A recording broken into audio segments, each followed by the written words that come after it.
This is Jomo Kenyatta University of Agriculture and Technology, located in the outskirts of Nairobi, the Kenyan capital. About 20 years ago, this was only filled with trees and plants, but now there's tons, a modern technology lab and research center, all courtesy of the Chinese government. Costing an estimated $30 million, this research center has opened doors to many of the Kenyan people, creating employment and even offering scholarship opportunities. We are going to be finding out more about this research center. We are joined by a botanical researcher for over 12 years in this place, known as Mr. John Kamau. Welcome, sir. Thank you. Okay, please give a short introduction of what you do and what your major is here in the university. Okay, John Kamau, a staff in botany department. I'm a researcher, a botanist, and a taxonomist. Generally, what we are doing here is trying to study our plants so that we can be able to have data to facilitate our future conservation of our indigenous genetic resources. So generally, in this facility now, we are benefiting a lot because some of the facilities that was lacking in our country are now available at our doors. So we can do more research every day and every night, collecting from the field, conserving the botanical garden, and this will make our plants to have a future. Okay, yeah. Thank you very much for that elaborate introduction. Now, let us start with the name. Yeah. It is called, I can see here, Sino-Africa Joint Research Center. Yes. What does that mean? This means that it's research both by Chinese and African students. So this facility will not only serve our country, but will serve the whole African continent.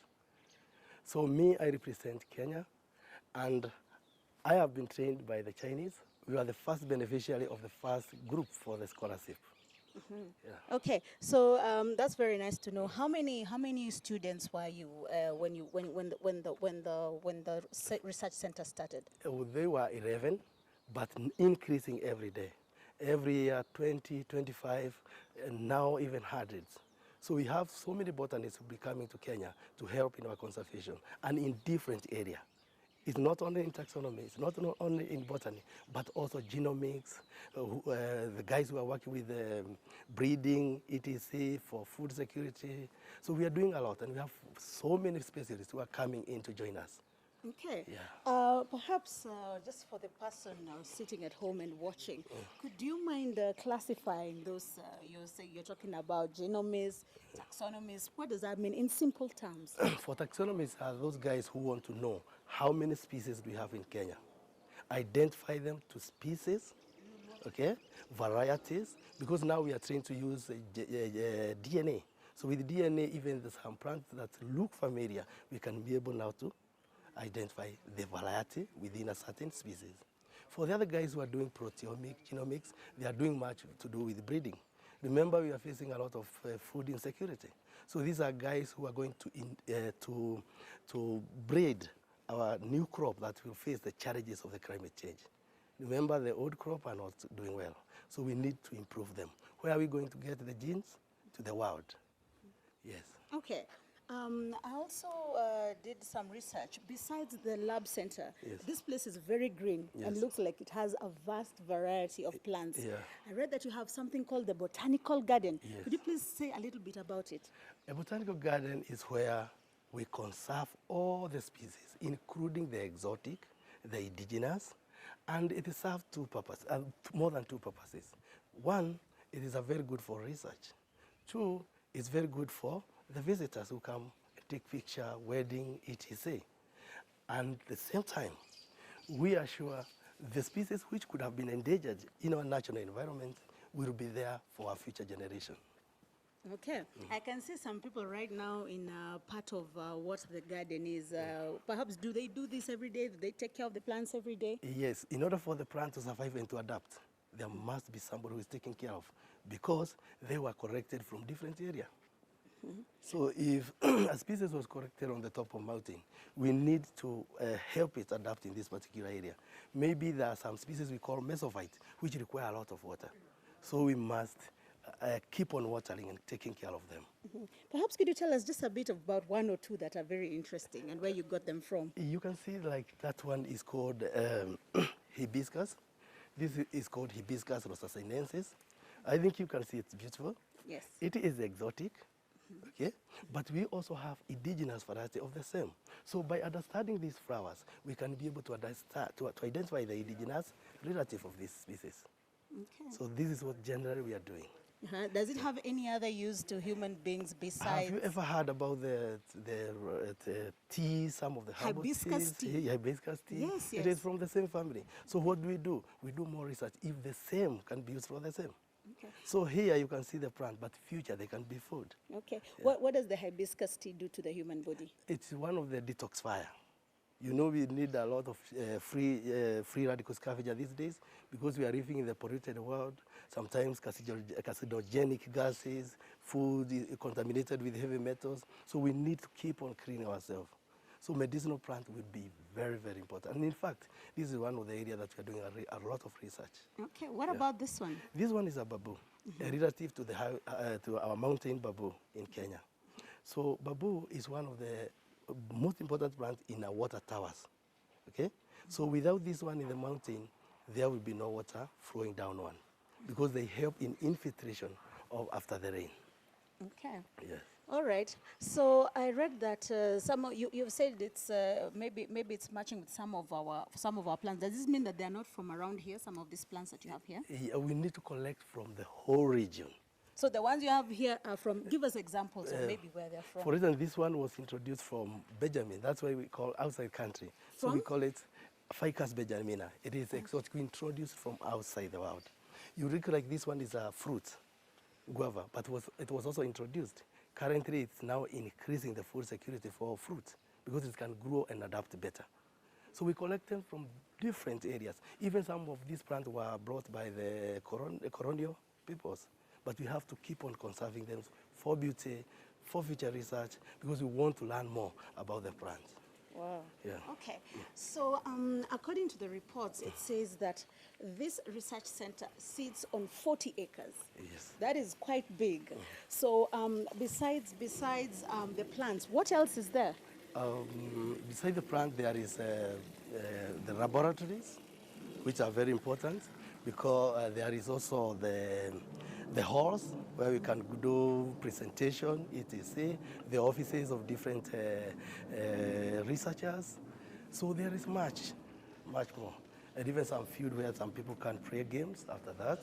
You can see, for instance, after hard work of the day, we can come here and play table tennis. That's interesting. So actually, in China here, they call it ping pong. Ping pong, yeah, I know ping Do you pong. play ping pong yourself? Yes. Oh, because okay. after a lot of work and a lot of stress, we need to refresh and interact together. Remember, every researcher works in different labs. So in the evening, we can join here and interact and release the stress of the day. Wow. Because so sometimes you are that's climbing really high in the mountain, it is tough. Yeah. When you come back here, you need to relax before you enter to the lab again. Okay. Yeah. So we have an interesting board here. The topic up there is Wildlife Conservation and Utilization Laboratory. Yes. Yeah. So I can see you, if you look closely, ladies and gentlemen, you'll see Yes. Mr. Kamau in the Yeah. pictures. Please Yes. explain that picture. Yeah, this picture is very interesting and very good for my history because by then I was a student of Professor Wang in China. So all his knowledge is the one that we're using now to identify our plants and do more research. So China have turned us to be a world-class researcher. Wow. We can now compete with the rest of the world, I can assure you. Okay. Yeah. Okay. Recently, and what are these? Yes. What recently are these? we have collected some plants from Mount Kenya. You see, some people are clearing the forest, and these species only survive under the shade. So to save the plant that is almost going extinct, we need to conserve them here. Wow. Yes. So these are you're making sure at least they don't become extinct. And every day we are having to watch, to keep a close watch, okay, and monitor how they are surviving. But are you doing any kind of enlightening the local people so that they understand if they cut the trees, then there's going to be a lot of danger in the forest? Yes. After we go around a certain forest, we usually do something we call ethnobotany. Ethnobotany is where we interact with the local communities, such that to know what was the use of these plants. And that one give us a very good baseline for our research, because we found this plant is a fruit, this plant is a medicinal, then we can move, okay, to the next step. I can see now we're going into the modern technology laboratory, ladies and gentlemen. Yeah. Where we're going to be finding out more about it. As you can see, it's a beehive of activities where the Chinese people are working together with the local people. We're going to be speaking to one of our Chinese and colleagues to be telling us what it is exactly they are doing here. I can see there's a number of plants on the table. There are so many things that they're doing here. How are you, sir? Yeah, Please introduce yourself. Yeah, my name is Shengwei Wang. Yeah, I come from the University of Chinese Academy of Science. Yeah. Okay. How long have you been in Kenya and why are you here? I think I have been there for a long time. This year I'm almost 50 days. I'm come here with my friends, my Kenyan friend, to do some cooperative research, especially for the botany, biodiversity and the conservation, and for some give some suggestions and provide information or experiment skills to my Kenyan friends, and we also cooperated for many other agriculture and ecology fields. Yeah. Okay. So you've been here, I think, for about 3 months or so. So tell me, what have you noticed about Kenya's botanical environment? I think most of the area is good, especially in Mount Kenya and in Mombasa. Even in Marsabit, it's a very good place, but I think the conservation and the pollution and the distribution of plants is still unclear. And the pollution and the human influence is very serious for the plant diversity. I think we can do more research for the distribution and the distribution pattern of the plant, and so we can do more advice for the plant diversity conservation. Yeah. Okay, so what is it you're doing here? Maybe you can explain it a little. Yeah, this is for actually some DNA materials for some species, so we can put in our in the herbarium in Sajoric and also in NMK, so we can do some molecular research and do some conservation research later. Yeah. Yeah. Okay. Thank you very much. Maybe you can also explain. I can see you also using some technology here to do some work. I don't know what it is. You can explain to us what your colleague is doing? Yeah, this friend just do some checklist and to identify some specimens here. So the first step is that you need to know what species this is, right? So for this one, to do some identification, yeah, for taxonomy. Yeah. Okay. So far, how many species have you worked with or plants? Can you be able to tell the numbers? In Kenya, almost more than 200 families. It's very big richness here, and for us, I think just a start. Yeah. Okay. Thank you very much for that information. Okay.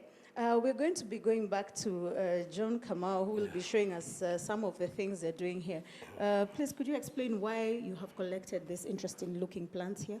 Yes, here you can see how beautiful plants we have in our mountains. Because, for instance, this one is called giant lobelia. It is very famous for tourists.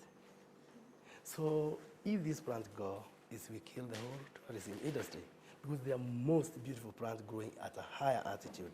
So, what we are doing is to make sure that we not only conserve the plant, but also for the seed bank, such that if anything happened like fire, we can reintroduce the species back to its natural ecosystem. This species here, Phonex recranata, is very important because you can find small children feeding on the same. And we have realized this one have a lot of nutrient in it. So what do? We should promote this. And if we promote this as our indigenous food, what do you think will happen? We increased food security. Okay. Yes. So what is the common name for it? It's just a palm. Generally for Kenyans, they call them palm. But they don't know whether some palms are edible. It's only the coconut that can tell you it's edible. Okay. So I can see you have refrigerators. Yes. Would you just tell us a bit about that? You can see here we are doing a lot of DNA work. So DNA, after you correct the specimen from the field, you need to put them at a certain, at a low temperature. So that's where we store our DNA material. So this is DNA? DNA. This one is called silica gel for drying. Because you see, we collect it when it is wet. So we need to dry it and to remove the water, but without using the fire. So we have to use the silica gel for drying. After the DNA specimens are dried, then we can store them in the lab, in the fridge for future lab work. Okay. Tell me, you told me that you were among the first students who went to China to study. Yeah. Perhaps can you tell me what is the difference compared to our local universities? What did you experience in terms of technology and skills transfer? I think technologies there is far much ahead, but Chinese have made us to be closer to them. So the way they train me is the way they train their guys. So we are now at the same. We are now a world-class scientists. Although we don't have the facility, they have now given us a facility. So no doubt, now Kenya is moving forward in the research. Before, we didn't have all these facilities. But this is all under the courtesy of the Chinese government. Yeah. Before we go to that, perhaps I know that you have produced or you have given scholarships. Yes. Sajorek has given scholarships to some Kenyans. Maybe, do you know, could you tell us the number of students who have benefited, or maybe how many students get scholarships to go and study in China? I think as I was telling you, we were the first group with 11 students. And the other groups that have been going there, they are 20, 30, 40. So we have so many guys who are coming back with PhDs, with MSc, and everyone will find a job. You know why? This technology is the most recent in the world. So as Kenyans, we have benefited because this is a technology that we could have spent more than 30 years to come. The Vision 2030 could be the time that we get this technology. But because we were trained in China, we are now at the same age because we were trained in the same class. The beautiful in China, they train you together. You can see we were working with our brothers and sisters. There are some sisters who just went for the field work. So we are working together. That way you are able even to learn some technique that you could not have understand through the book. It will make life very, very easy. And also when you're working with somebody of your age, you can be able to interact and get more information that you don't have in your country. Okay. Kenya has been hit by drought spells in the recent past, causing deaths even up to the hundreds of thousands. Perhaps could you tell us what, as a researcher, are you doing maybe together in this Sino-Africa program to try and curb the food security? Perhaps you can even introduce to us some of the things you have been researching about. So one thing that we are doing is to come up with a plant that will be able to survive as the climate change, because climate change is a factor across the world. So what we are doing is to come up with a drought-resistant crop, okay? Sometimes we have even done research in Kenya and we found some of our indigenous plants can survive this harsh climate, like cassava, like sweet potatoes. So we are introducing, reminding our guys, these plants have evolved with us and they can survive with us. So the other thing that we are doing is to come up with a new crop. You have just seen at the gates opposite, there is a new experiment that is to be started anytime. That one is to study the crop that will survive in this climate, including the rice, the dry rice. Remember, even our water is reducing every day and there. So we are heading somewhere. Many people are doing, I'm saying we are doing taxonomy. We can identify a certain species in the field which can be our indigenous fruits. What do? We pass it to other guys who are doing proteomics, genomics, and then they can do very good breeding. So it's like a chain. I'm trained to identify the plant in the field. If a plant is medicinal, I give to some guys who are trained to do the phytochemical analysis and come up with that product. Because remember, we are not only having challenges on food, but also diseases. We have what we call the multi-drug-resistant microorganism. And we have realized some indigenous knowledge on herbal medicine can save the situation. But now, number one, we have to conserve those species because the locals are doing unsustainable harvesting. So that's why you can see the Botanical Garden for conservation. Okay, we have some interesting things here that are looking. Could you please look like you're conserving them, or what are these, perhaps? When you go to the field, you'll find an interesting seed of a plant. So because, as I told you, we need a plant that we can use for introduction of a species that might have been threatened by maybe because of fire, maybe encroachment. You know, some people are doing a lot of destruction. Okay? So we correct seed. If we find an area, this plant is getting locally extinct, we reintroduce and train the locals on importance of this particular species. So this is there just to save our species. For a botanist to lose one plant is a very bad, yeah. Okay, and perhaps have you been working with research?